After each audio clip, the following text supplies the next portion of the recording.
What's up guys, MBZ here, coming at you with a new Sandstorm team game. That's right, you know, the series is going to roll on until I run out of these games, until I run out of matches and such.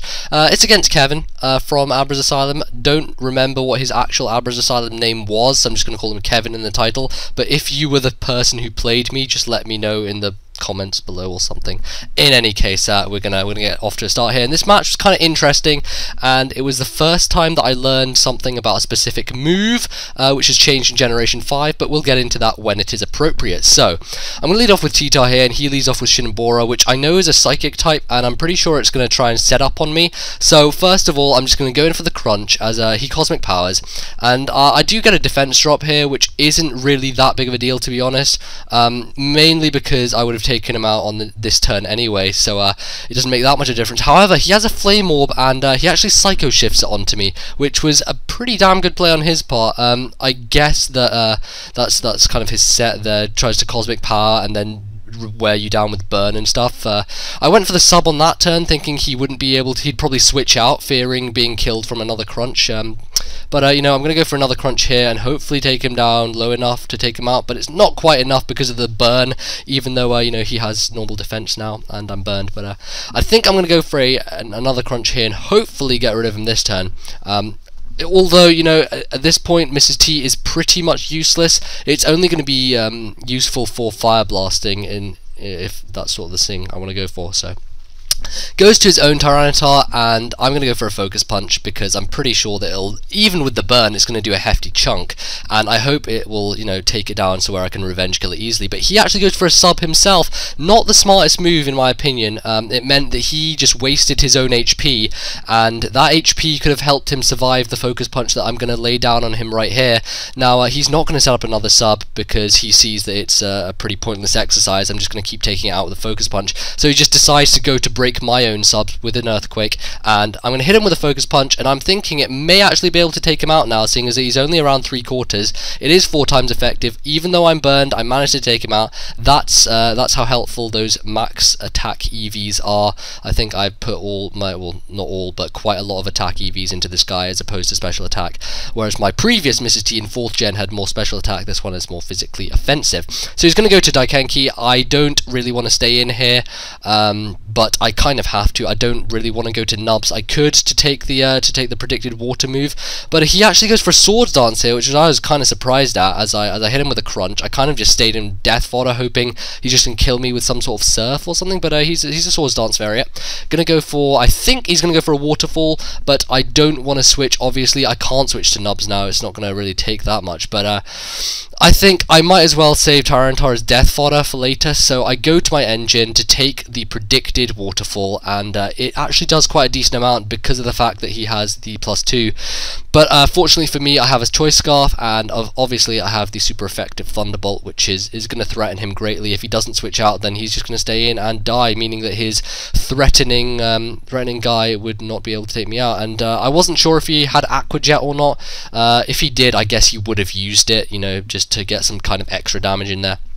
But now he goes into Narrated, one of the banes of my life, which I actually got destroyed by when I played Nick, and I'm fearing that I'm going to get destroyed by it here again, and I'm thinking, you know what the hell can I go to take this thing on? I know it's going to sleep powder something, and I know after it sleep powders, it's going to go and try and set up some butterfly dances, which I cannot let happen. If he gets too many butterfly dances up, it's going to be a sweep in time for him, and not going to be very happy on my part. So, going to go to Nubs, obviously, to take the sleep.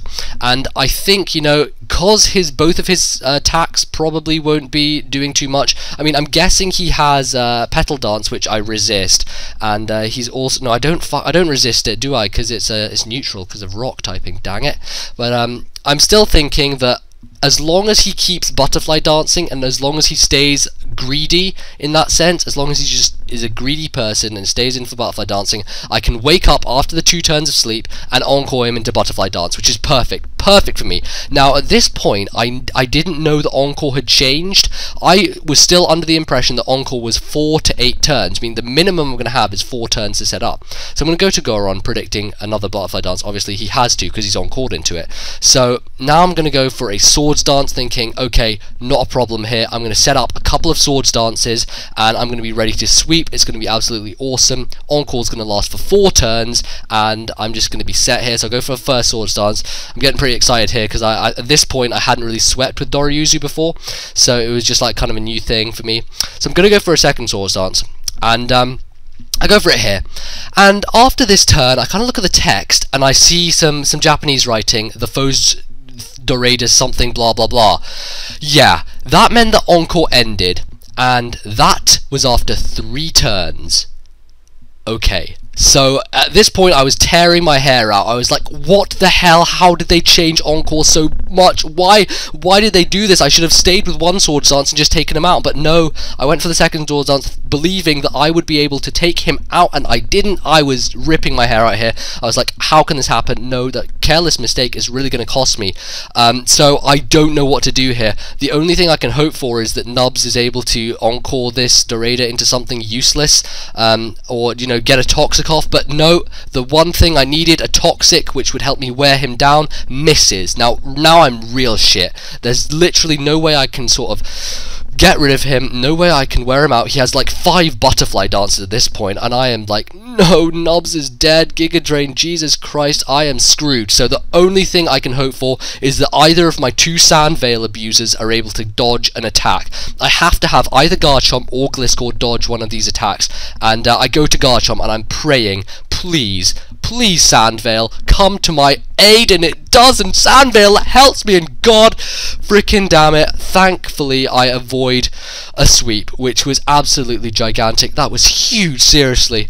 Now, thankfully I do not get punished for, you know, my lack of knowledge about Encore, and you know what, if I'd known about Encore, I would have been the one sweeping with Doryuzu, so it all kind of came to a point there where I was able to get the Sandvale hacks, and I'm not really too bothered that, you know, I'm not counting that as a, I mean it is a major hacks in terms of turning the battle around, but in terms of, you know, the reason that I have Garchomp and Gliscor on this team, Sandvale plays a big part in it, so it was kind of something that I expect to happen once every once in a while, so I'm not, you know, too surprised that it did happen eventually, and at the most crucial of times. So obviously the Shinbora, it gets taken out by a Dragon Claw, so that thing goes down, and now he just has Desukan and some other junk left. I'm going to go to my engine, kind of as a death fodder, but kind of also to take the Will-O-Wisp, which I'm predicting, and I don't think that it's going to be much of a big deal, to be honest. You know, this engine guy is just going to be good for a couple of hydro pumps, or even just one.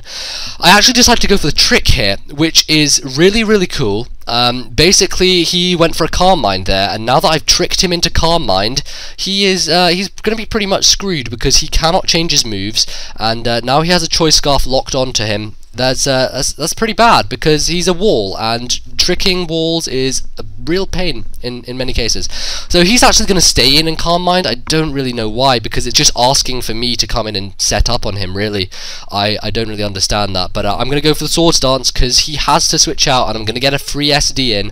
Garchomp, you're the man right here, right now, and it brings in a Hihi Daruma.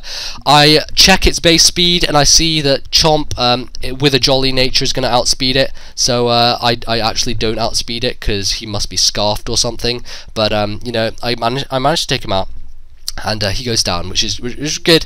I mean, it wasn't that big of a deal. Hihi Daruma is pretty simple to take out for my team. It's not much of a threat, but you know, I go with Garchomp here, and I'm going to go for the Earthquake. Hopefully he doesn't go for the Willow. I'm just praying that he kind of doesn't, or if he does, hope that it misses with Sandvale, but he gets off a Shadow Ball, which is fine, and I think this is his last guy anyway, so I'm going to finish it off with an Earthquake and take the win after some clusterfuck happening in the middle of that match. Jeez, that's one hell of a game, and really, guys, remember the Encore is now only 3 turns maximum, which is terrible. I am so disappointed at that change because it means that I can no longer, you know, abuse it with guys such as Dugtrio and guys such as Doryuzu and Lucario and such, where Nubs was able to Encore things and you know, aid out the rest of my team, but it's just going to have a bit more of a limited potential, and I got lucky, of course, but you know, Sandvale is there for a reason, and that's how I like to use it. So, comment, rate, sub, I'll see all you guys later. Goodbye.